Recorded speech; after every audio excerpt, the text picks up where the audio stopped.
TVT au cœur de l'information.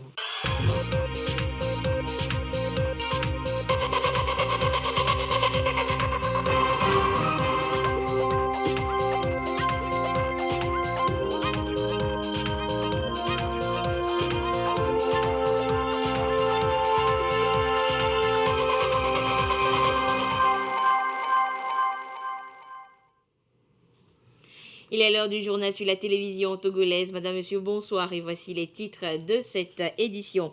L'IFAD bâtiment d'Adido Gomé va bientôt ouvrir ses portes aux apprenants. Mais l'heure est à leur recrutement. Recrutement lancé ce jour à Lomé. Les détails dans cette édition. Et puis le Togo va en guerre contre le dopage dans le sport. Les présidents de fédérations et responsables d'institutions sportives ont été entretenus sur la question ce jour. Les précisions à suivre également dans cette édition. Voilà donc pour les titres de cette édition. Il est 21h01. Il pleut sur Lomé ce soir. Prudence donc sur nos routes. Le Togo dispose depuis hier d'une centrale solaire située à Blita, dans la région centrale. L'infrastructure va permettre à notre pays de réduire considérablement sa dépendance énergétique vis-à-vis de l'extérieur. Elle permettra de desservir plus de 158 000 ménages rien que dans la région de Blita et dans ses environs, dans la région environnante. Et c'est le chef de l'État, Faure Eswazimna Nyazingbe, qui a inauguré ce qui représente aujourd'hui l'une des plus grandes centrales photovoltaïques de la CEDEAO. Et vous suivez donc les images de la cérémonie inaugurale hier donc à Blita. Et cette centrale solaire est l'œuvre de Amea Power, une structure indienne. Et son président Hussein Al-Nowes a été élevé par le chef de l'État au rang de commandeur de l'ordre du Mono. Les détails avec Edem Soussouko.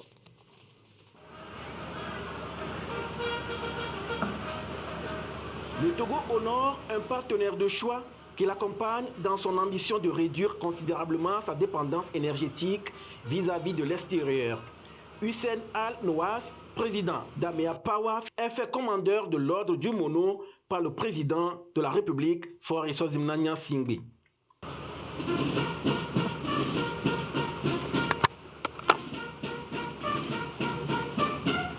Monsieur Hussein Al-Nowes, en vertu des pouvoirs qui nous sont conférés, nous vous faisons commandeur de l'ordre du Mono.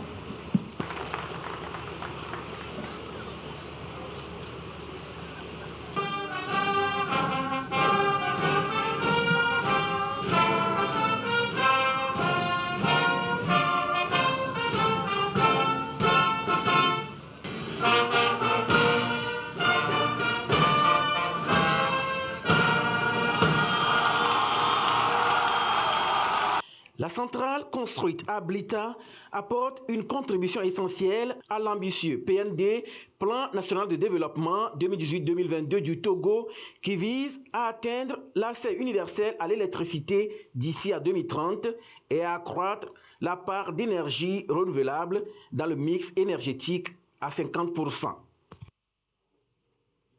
Et l'Inde est résolument un partenaire de choix pour accompagner le Togo dans son projet d'indépendance énergétique. Exim Bank de l'Inde vient de consentir un prêt de 22 milliards de francs CFA au gouvernement togolais pour électrifier près de 350 villages sur toute l'étendue du territoire national. Nous reviendrons sur la signature de cette convention dans le courant de cette édition. Et sachez que la délégation du Commonwealth présente au Togo depuis plusieurs jours déjà poursuit ses consultations. Et ce matin, elle était au siège de l'Assemblée nationale où elle s'est entretenue avec la présidente de l'institution, Yawa Digbori Tchegan. Les discussions ont porté essentiellement sur les réformes constitutionnelles entamées par le Togo, la place de la femme dans la législature, le fonctionnement de l'hémicycle et les récentes réformes opérées en lien avec la charte du Commonwealth. Certains aspects de la vie sociopolitique du pays étaient également à l'ordre du jour de cette rencontre.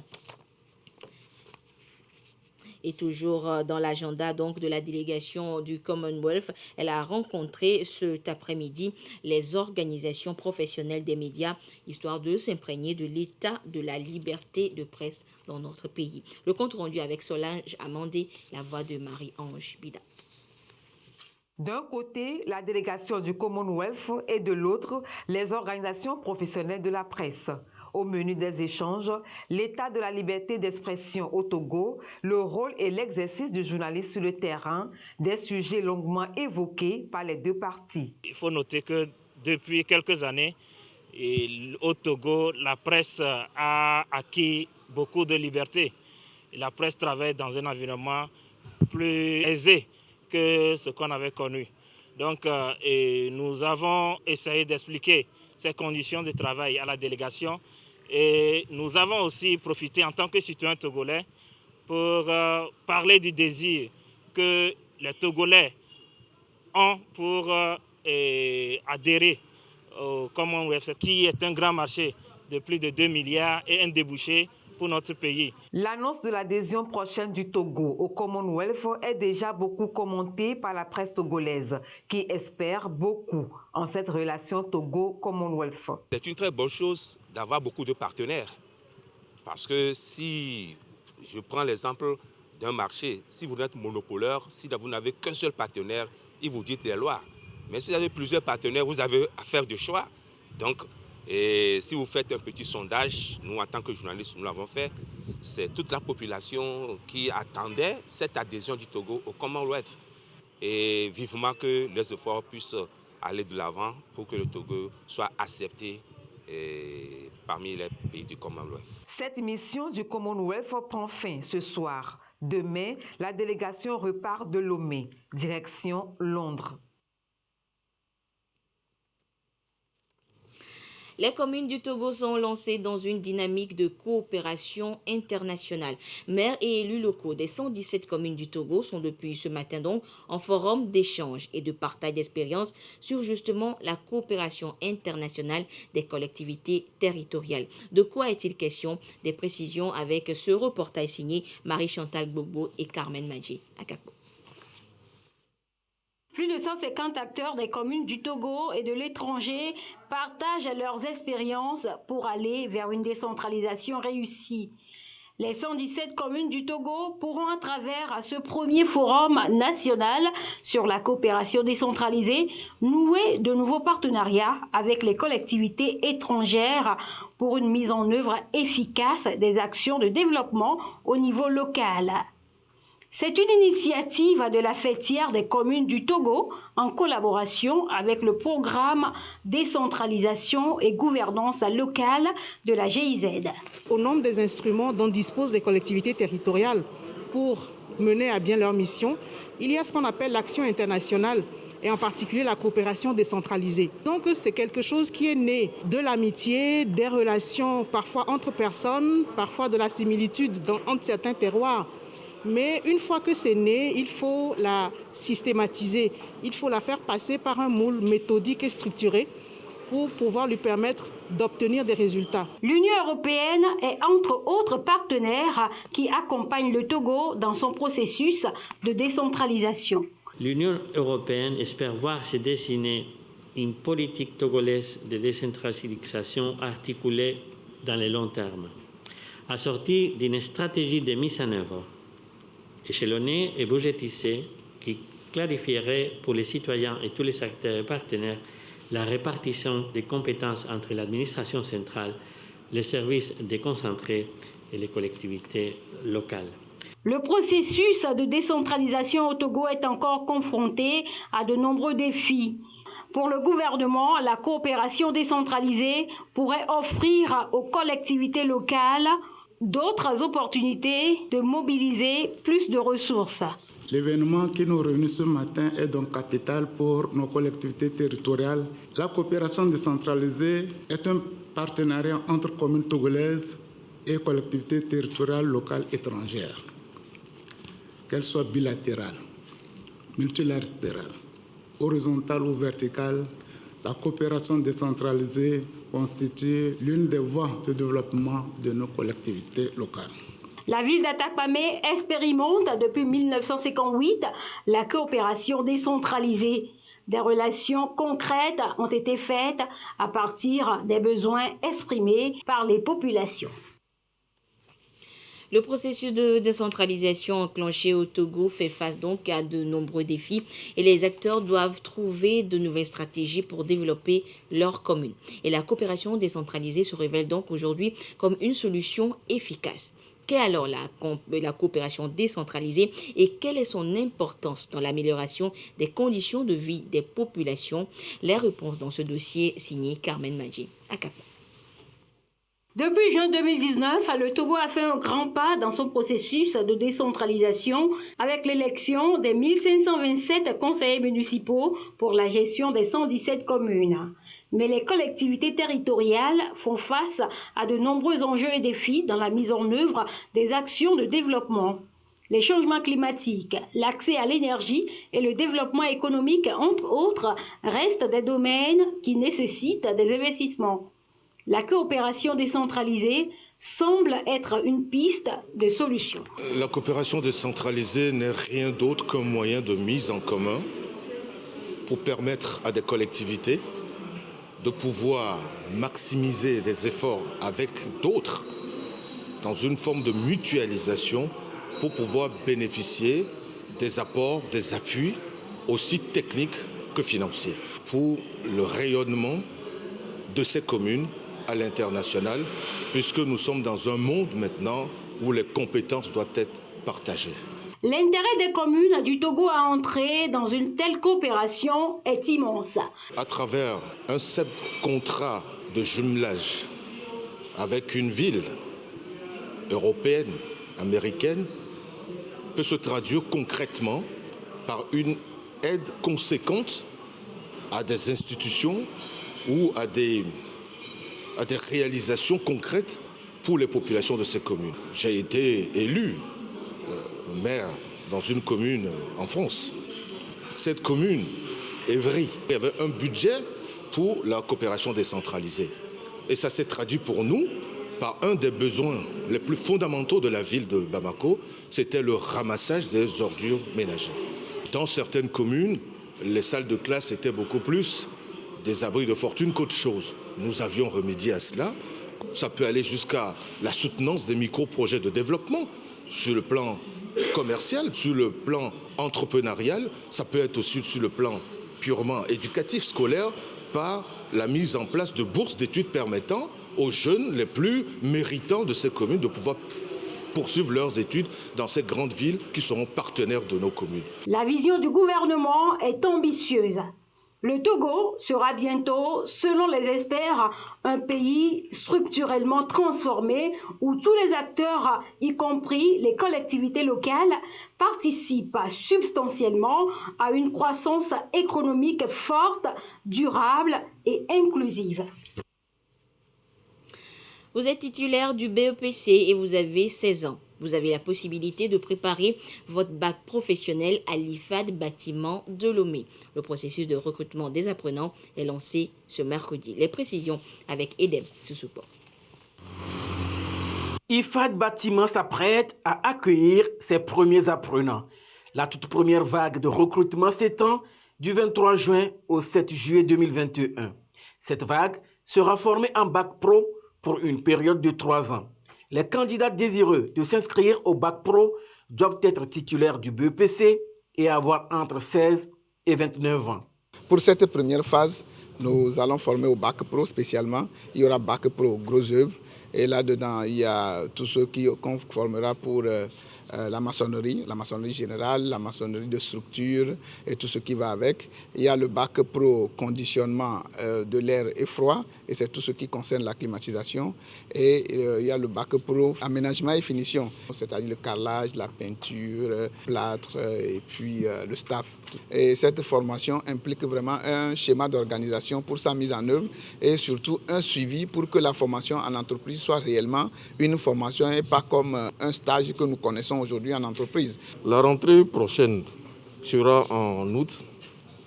Le processus de recrutement va s'achever en fin juillet.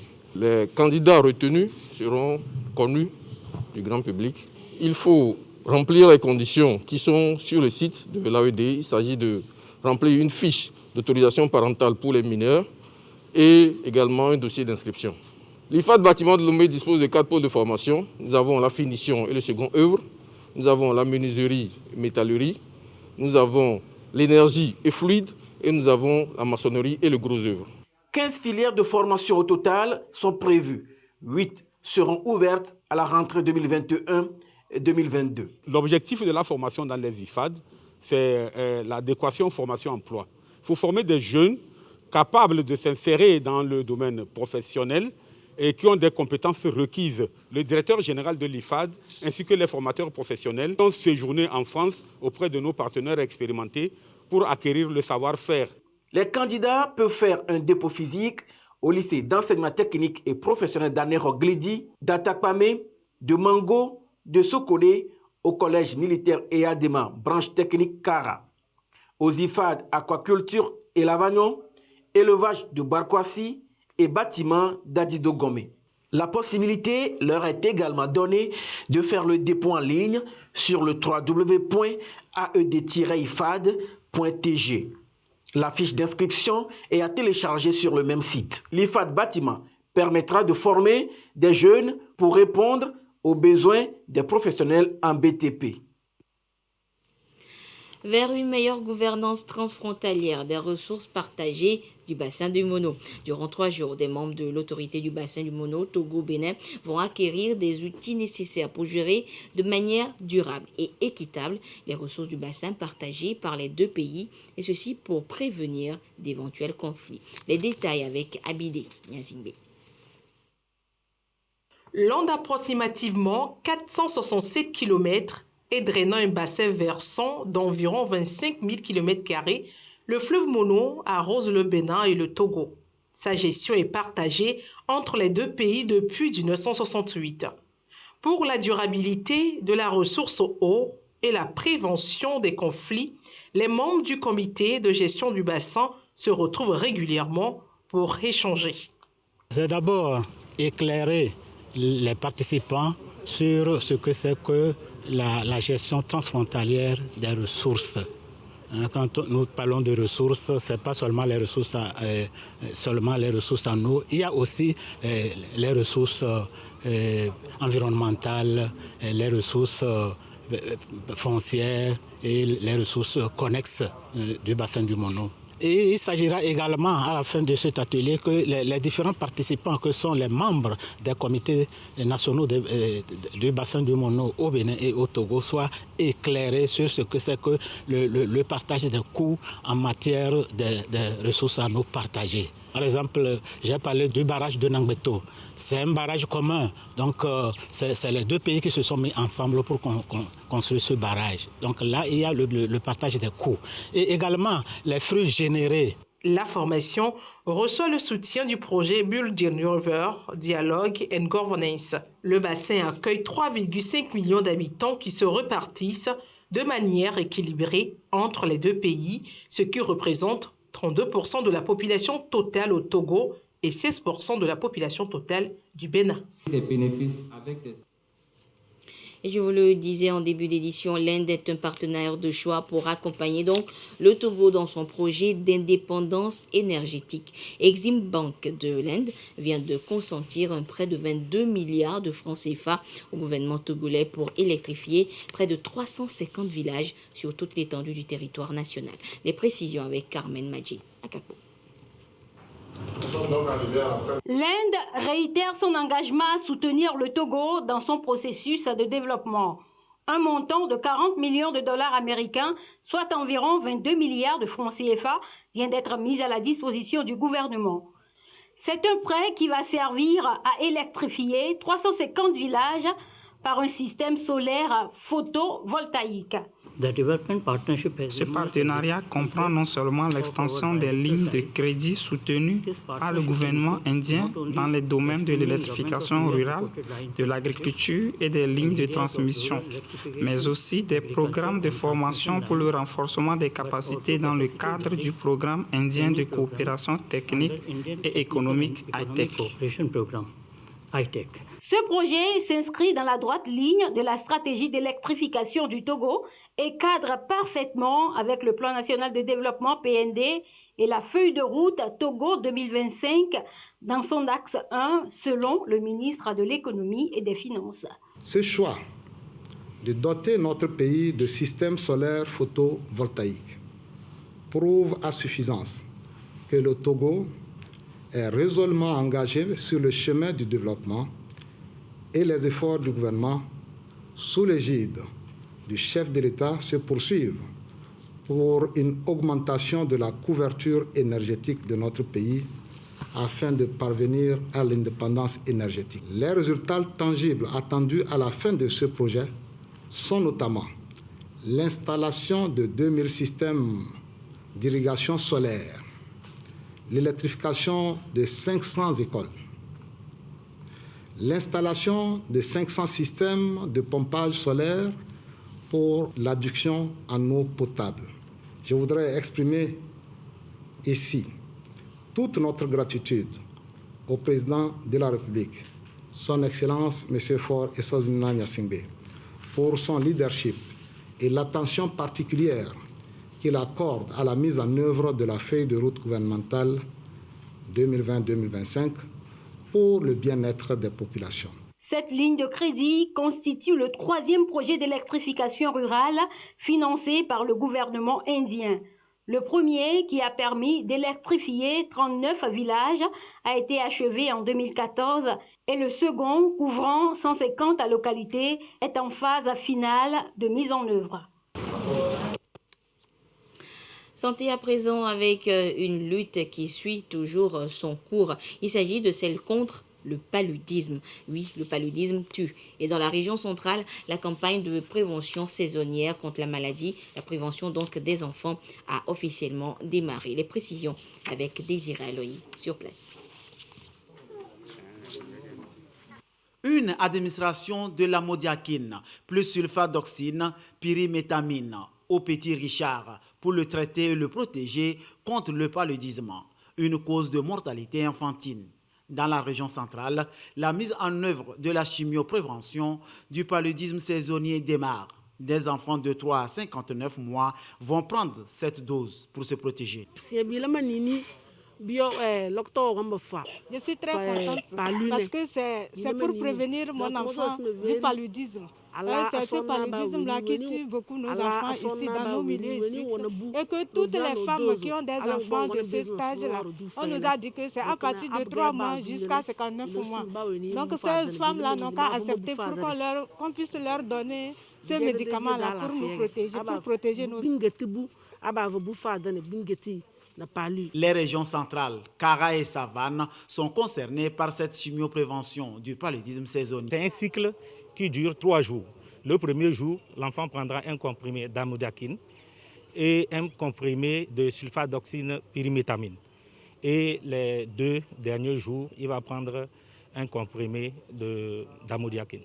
La cible au niveau de la région centrale est environ 140 000 enfants. Et nous devons réussir à administrer 95% de la SPAQ à 95% de ces enfants et que 95% de l'ensemble des familles puissent adhérer à cette activité-là. Et donc la stratégie sera le porte-à-porte dans le respect des mesures barrières. Et nous avons également des équipes fixes dans les formations sanitaires. Nous avons 4 cycles pour l'année 2021, donc juin, juillet, août et septembre. Et les pluies ont commencé, c'est la période de haute transmission, donc il faut aller vite pour réduire les porteurs de plasmodium. Donc Malaria Consortium, avec les autres partenaires qui accompagnent le Togo dans la lutte contre le paludisme, nous sommes très fiers que cette campagne ait débuté. Les acteurs de la santé au niveau de la région centrale prévoient couvrir toute la cible au cours de cette campagne. Ils appellent les parents à une mobilisation pour relever le défi. L'UNICEF, l'OMS et d'autres partenaires, notamment Malaria Consortium, soutiennent le gouvernement togolais dans cette lutte contre le paludisme. Et la lutte contre la Covid-19 concentre toujours les attentions et la coordination nationale de riposte était face à la presse ce mercredi pour évoquer notamment les nouveaux variants apparus et surtout les prochaines fêtes traditionnelles. Voyons cela avec Dodo Aré. C'est en principe le grand moment des Evala. Curieux et pratiquants nourrissent l'espoir de rattraper le rendez-vous manqué l'année dernière. Y aura-t-il Evala ou non cette année? La question a été posée à la coordination.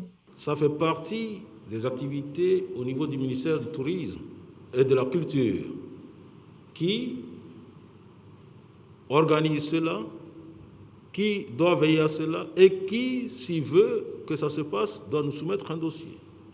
Quoi qu'il en soit, vigilance et de rigueur, surtout avec les nouvelles formes du virus plus contagieuses qui apparaissent. Il y a eu d'abord des variantes anglaises, puis la variante sud-africaine, qui sont des variantes alpha et bêta. Puis après est apparue une variante delta. Et cette variante delta, qui commence par être la variante la plus dominante, qui a une forte contagiosité. Il y a encore une autre variante qui est apparue, variante delta+. Certaines mesures ont été prises pour éviter à la fois l'arrivée de la variante, mais aussi pour éviter la propagation de cette variante si elle est là. Tous ceux qui viennent des zones où il y a ces variantes, notamment les zones phares, l'Afrique du Sud, le Brésil, l'Inde, bientôt certains pays pourront s'additionner. Ces voyageurs ou ces personnes qui proviennent de ces pays sont systématiquement isolés pendant au moins 10 jours. La seconde mesure, c'est que la plupart des prélèvements, nous envoyons pour les séquençages,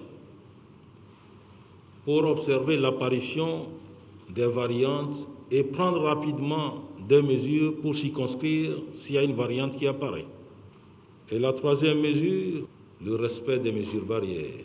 L'OMS redoute déjà la troisième vague en Afrique face au faible taux de vaccination dans certains pays. En tout cas, au Togo, 120 000 sont déjà vaccinés à la deuxième dose d'AstraZeneca et 15 000 ont reçu la première dose de Sinovac. En attendant d'autres vaccins, la coordination insiste sur le respect des mesures et restrictions sanitaires. Nous avons constaté qu'il y a le non-respect des mesures barrières, le port de masque, mais aussi dans les bars et les boîtes de nuit. Nous devons continuer par respecter les mesures barrières jusqu'à la vaccination d'au moins 60% de notre population. 84 cas enregistrés cette semaine, la plupart concentrés à Lomé, et 2 décès liés au traitement inadapté dans les cliniques. La coordination invite la population à se faire traiter dans les centres publics dédiés aux malades de Covid-19. Et à ce jour du mercredi 23 juin 2021, la situation de la pandémie au nouveau coronavirus Covid-19 au Togo se présente comme suit. Le nombre de cas confirmés est de 13 749, 14 nouveaux cas depuis hier. Le nombre de personnes guéries est de 13 379, 17 nouveaux guéris depuis hier. Le nombre de cas actifs s'élève à 242 et le nombre de décès est de 128. Un communiqué signé par le ministre en charge de la Santé, professeur Moustapha Mijiawa. Et l'actualité de ce mercredi hors du Togo est marquée par la condamnation à la prison à vie de Guillaume Soro, l'ex-président de l'Assemblée nationale ivoirienne, et 17 de ses proches poursuivis pour tentative d'atteinte à l'autorité de l'État et complot, diffusion de fausses nouvelles et troubles à l'ordre public ont été jugés par le tribunal criminel d'Abidjan. Et 14 prévenus étaient dans le box des accusés. Les autres, dont Guillaume Soro, étaient jugés par contumace car en exil en Europe. Le Togo va en guerre contre le dopage dans le sport. Et pour cela, les présidents de fédérations et responsables des institutions affiliées au ministère des Sports étaient formés justement pour lutter contre le phénomène, un phénomène récurrent dans le monde sportif. Voyons cela avec Sonia Aminiko. Le Togo part en guerre contre le dopage dans les disciplines sportives, un phénomène qui affecte de plus en plus le domaine. Ici, présidents des fédérations et responsables des institutions sportives améliorent leurs connaissances sur le phénomène. Une disposition prévue dans la Convention internationale de lutte contre le dopage. En tant que responsables au plus haut niveau, ils doivent savoir, n'est-ce pas, les méfaits du dopage dans le sport et ses méfaits par rapport à la carrière du sportif. Parce qu'ils sont appelés, n'est-ce pas, à conseiller les jeunes qui sont sous leur tutelle. Donc par rapport à la procédure, comment est-ce que se déroule le contrôle antidopage au niveau du poste, du prélèvement jusqu'à l'appel quand le résultat est positif. Nous sommes en arrimage avec les textes qui recommandent au cours de l'évaluation qu'on puisse témoigner qu'on a renforcé les capacités des acteurs du sport. Et nous voulons aussi, après cette formation, aller vers les entraîneurs des équipes sportives. Conscient de son impact sur l'épanouissement du sport, le Togo s'est engagé depuis quelques années dans la lutte contre le dopage. La ratification de la Convention internationale contre le dopage dans le sport et la signature de la Convention de Copenhague en 2003 en sont une illustration. Notre ambition commune en tant qu'État est de décourager, sinon d'éradiquer, le dopage dans la mesure où sa persistance perpétue la culture de la triche, entrave la pratique saine des activités physiques et sportives, ternit l'image de marque de notre pays. Lorsque les athlètes trichent en se dopant, ils se font du tort et nuisent à leur sport et santé, tout comme à leurs pairs qui participent aux compétitions dans le respect de l'éthique sportive. Dans ce grand et noble combat pour une éthique sportive, je voudrais réaffirmer l'intérêt du gouvernement togolais à œuvrer pour protéger la santé des sportifs, pour combattre les trafics de produits dopants, en vue de protéger l'image du sport et des sportifs.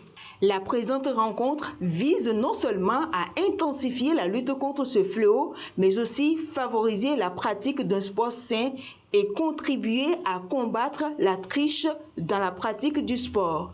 La formation reçoit l'appui technique et financier de l'UNESCO.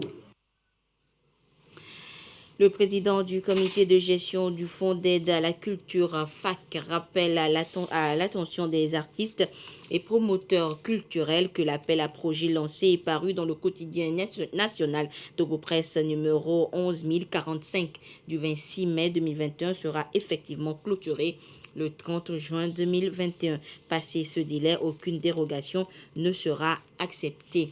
Et c'est donc professeur Kojona Kadanga, le président donc du comité de gestion du Fonds d'aide à la culture, qui a donc signé ce communiqué. Et c'est sur ce communiqué que se referme cette édition. Merci de votre fidélité à la télévision togolaise. Encore une fois, prudence sur nos routes. Lomé est sous la pluie ce soir. Bonsoir.